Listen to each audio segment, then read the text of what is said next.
জয়গুরু জয়গুরু জয়গুরু। ঠাকুরের আমি কি চাই বই থেকে 1 নম্বর পাঠ করে শোনাচ্ছি। তোদের কাছে আমি কিছুই চাই না, কেবল তোদের একটু হাসি মুখ দেখতে চাই। তোরা মুখ ভার করে থাকলে আমার বুক ফেটে যায়। প্রত্যেককেই যদি বাজে বাজে জিনিস দিয়ে তোদের হৃদয় পুড়ে রাখিস, তবে আমি বসবো কোথায়? আমার জন্য একটু জায়গা রাখিস। জয়গুরু। তারপর ঠাকুর বলছেন, তোমরা আপন ভুলিয়া প্রেম ভক্তিতে হৃদয় পূর্ণ করো। গুরুর উপদেশ মতো চরিত্র গঠন করো। সংযত হও। পৃথিবীর নরনারীকে ভাই ভগ্নী জ্ঞানে জড়াইয়া ধরো। রোগীর শুশ্রূষা করো। শোকগ্রস্তকে সান্ত্বনা দাও।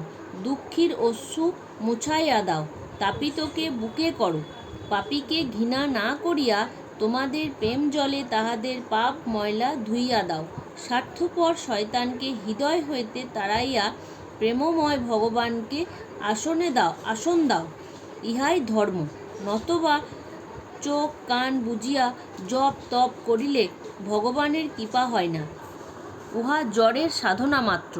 যে জীবকে কৃপা করিতে শিখে নাই, সে ভগবানের কৃপা পাইবে কি রূপে?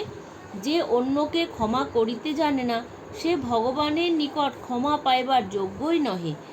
যে জগৎকে ভালোবাসিতে পারে না, সে ভগবানের ভালোবাসা আশাও করিতে পারে না। জয়।